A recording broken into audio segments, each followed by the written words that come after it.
Union carbide वाली दुर्घटना के बारे में सारे देश को ये बताया गया है कि ये अचानक से भोपाल में उनके कारखाने से गैस रिस गई, मिथाइल आइसोसाइनेट, और लोग मर गए।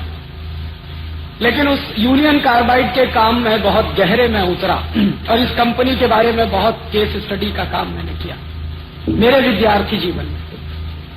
और सच ये है कि भोपाल के कारखाने में 3 दिसंबर 1984 की रात को जो जहरीली गैस निकली थी वो अपने आप नहीं निकली थी, वो बाकायदा एक्सपेरिमेंट किया गया। भोपाल दुर्घटना एक्सीडेंट नहीं था, वो एक एक्सपेरिमेंट था। और वो एक्सपेरिमेंट क्या था?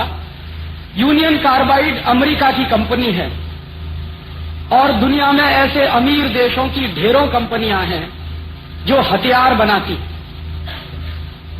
आपके देश में ये कंपनियां आती हैं, साबुन बेचती हैं, मंजन बेचती हैं, जूते चप्पल बेचती हैं, लेकिन ये कंपनियां अपने अपने देशों में बहुत ज्यादा हथियार बनाती हैं। और अमेरिका जैसे देश की आमदनी का सबसे बड़ा हिस्सा हथियार की बिक्री से आता है। इस देश की पूरी इकोनॉमी, अमेरिका की पूरी अर्थव्यवस्था हथियारों के व्यवसाय पर टिकी हुई। तो हथियारों का व्यवसाय चलना चाहिए, ये उनकी हमेशा की जरूरत रहती। तो हथियारों का व्यवसाय कब चल सकता है? 2 ही तरीके से चलता है। या तो 2 देशों के बीच युद्ध चल रहा हो और उस युद्ध में वो हथियार बेचे जाएं, एक तरीका तो ये होता है। दूसरा तरीका ये होता है कि अगर 2 देशों के बीच ना होकर सारी दुनिया में कोई युद्ध चल रहा हो और उसमें हथियार बेचे जाएं। और आज के जमाने में सारी दुनिया में एक अघोषित युद्ध चल रहा है जिसको आप आतंकवाद कहते हो। ये जो आतंकवाद के लोगों को जो भी लगे हुए हैं उसमें, चाहे वो कश्मीर में हो, चाहे वो आसाम में हो, चाहे नागालैंड में हो, चाहे त्रिपुरा में हो, चाहे मणिपुर में हो, या किसी भी दूसरे देश के हिस्से में हो, इन सारे बड़े बड़े आतंकवादियों को हथियार भेजने का काम ऐसी ही कंपनियां करती हैं। एक बंदूक है, आपने उसका नाम सुना होगा, AK-47। ये जो AK-47 नाम की बंदूक है, ये अमेरिका की कंपनी की बनाई हुई। और ये हिंदुस्तान में कैसे आती? पहले अमेरिका की कंपनियां उसको चीन में बेचती, चीन उसको पाकिस्तान को देता और पाकिस्तान के माध्यम से फिर हिंदुस्तान में। और हर साल अमेरिका और यूरोप के बहुत सारे देश लाखों करोड़ रुपए का हथियारों का व्यवसाय करते हैं। और हथियार 2 तरह के होते हैं। एक तो वो हथियार होते हैं जो बंदूक की तरह के हैं, तो गोला बारूद की तरह के हैं। लेकिन आज की दुनिया में कुछ खतरनाक किस्म के भी हथियार बनते हैं जिनको हम केमिकल बम कहते हैं। और ये जो केमिकल बम होते हैं, वो केमिकल बम तोप के गोले से कुछ भिन्न तरह के होते हैं। उनमें जहरीली गैसें भरी जाती हैं और वो जहरीली गैसें जब बम फटता है तो पूरे वातावरण में फैल जाती हैं और वो वातावरण में जो भी आदमी सूंघेगा उस गैस को वो मर जाता है। तो तोप के गोले से ज्यादा असरकारक होता है केमिकल बम।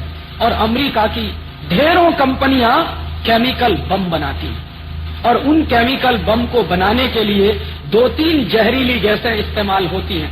एक गैस है, उसका नाम है फॉस्जील, दूसरी गैस है, उसका नाम है मिथाइल आइसोसाइनेट, और ऐसी 2-3 और गैसें हैं। तो ये जो भोपाल के कारखाने में गैस निकली थी वो मिथाइल आइसोसाइनेट थी। और मिथाइल आइसोसाइनेट गैस का ये टेस्ट करके देखना हो कि ये कितने लोगों को मार सकती है, ये अमेरिका में नहीं किया जा सकता, क्योंकि अमेरिका में वो मानते हैं कि लोगों की जिंदगी की कीमत बहुत है, इसलिए अमेरिका में नहीं कर सकते। और अमेरिका में ही नहीं कर सकते, अमीर देशों में कहीं भी नहीं कर सकते इस तरह के एक्सपेरिमेंट।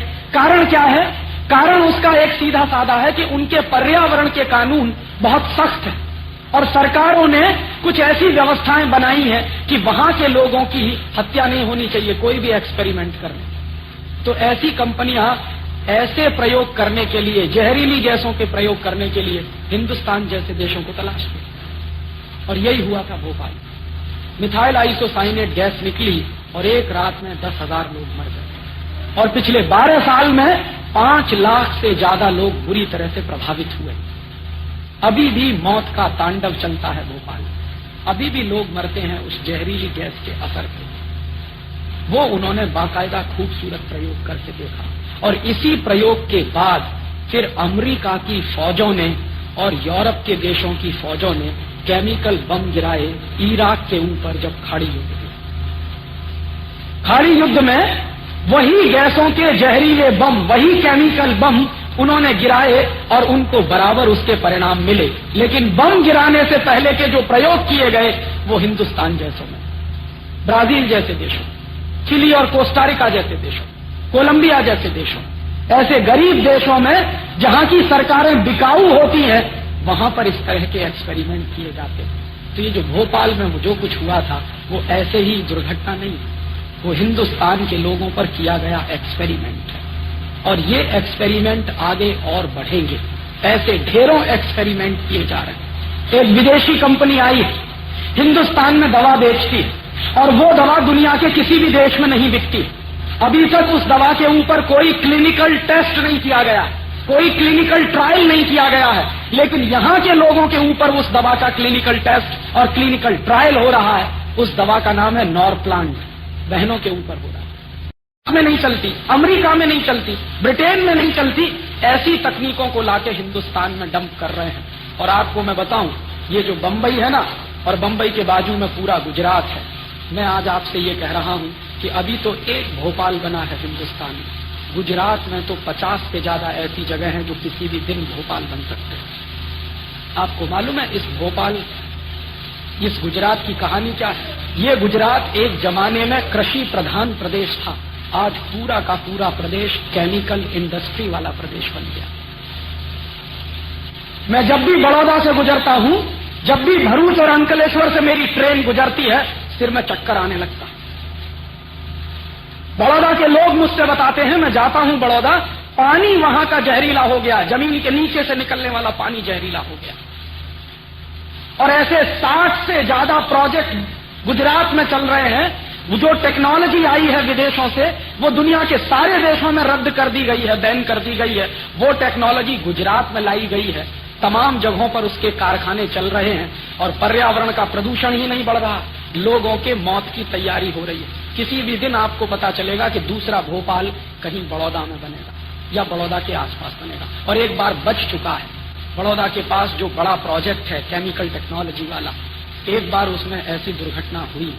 भगवान की कुछ ऐसी कृपा थी कि उस दिन हवा जो थी वो बड़ौदा से बाहर की तरफ बह रही थी। अगर हवा बड़ौदा शहर के अंदर की तरफ बह रही होती तो बड़ौदा नहीं रहता। इतने खतरनाक प्रोजेक्ट इस देश में आए, और ये सब टेक्नोलॉजी के नाम पर लाए गए। और ऐसे जगह जगह विनाश के कारखाने खड़े किए जा रहे हैं। और ये सारी की सारी केमिकल इंडस्ट्री वहां से बंद की जा रही है, यूरोप के देशों से, अमेरिका के देशों से, और उसको हमारे यहाँ लाके लगा रहे हैं। मुझे दर्द बहुत है अपने दिल में भोपाल का, क्योंकि 12 साल हो गया है, अभी तक किसी को न्याय नहीं मिला। हमारे जैसे लोग 12 साल से, मैं तो मेरे विद्यार्थी जीवन से ये मांग कर रहा था कि वॉरेन एंडरसन, जो यूनियन कार्बाइड कंपनी का सबसे बड़ा ऑफिसर, उसको लाके हिंदुस्तान में गिरफ्तार करके मुकदमा चलाया जाना चाहिए। लेकिन आज तक किसी सरकार को फुर्सत नहीं है उसको गिरफ्तार करने की। इस देश में न्याय की पद्धति क्या है? आपकी आंखों के सामने, मेरी आंखों के सामने हजारों लोग मरे हैं, लाखों लोग मर रहे हैं, लेकिन उनको हम न्याय नहीं दे पा रहे हैं। ये कैसा न्याय? ये भोपाल में हुआ है और अगले तमाम जगहों पर होने की तैयारी है। इसलिए मैं आपको चेतावनी दे रहा हूं कि ये भोपाल एक नहीं है, हिंदुस्तान में 60-70 भोपाल बन सकते हैं किसी भी दिन। जिस दिन वहां वहां इस तरह के एक्सपेरिमेंट होने शुरू हो जाएंगे, वो भोपाल बन जाएंगे। क्योंकि वो मानते हैं कि हम और हमारे जैसे लोग तो विदेशी कंपनियों की लेबोरेटरी के चूहे हैं, हमारी तो कोई औकात नहीं है, हमारी तो कोई हैसियत नहीं है, मरे तो मर जाएं। और उससे भी ज्यादा दुख मुझे दूसरी बात का होता कि भोपाल में जो हजारों लोग मर गए, हमारे दिल में कहीं हलचल नहीं हुई। सारे देश ने शांति के साथ इसको देखा। सरकार बिक जाती है, समझ में आता है, कोर्ट कुछ नहीं करता, समझ में आता, लेकिन देश के लोग इतने मरे हुए हैं कि मेरा भाई मर गया, मेरे पड़ोसी मर गए, लेकिन हमारी आंखों का पानी भी नहीं उतरा। जानते हैं ये क्यों हुआ है? ये मैं मेरे भाषण में जो कह रहा, सिर्फ दुर्घटना नहीं, भोपाल एक चेतावनी है कि अगले कुछ वर्षों में अगर हम नहीं जगे तो हिंदुस्तान में जगह जगह भोपाल बने।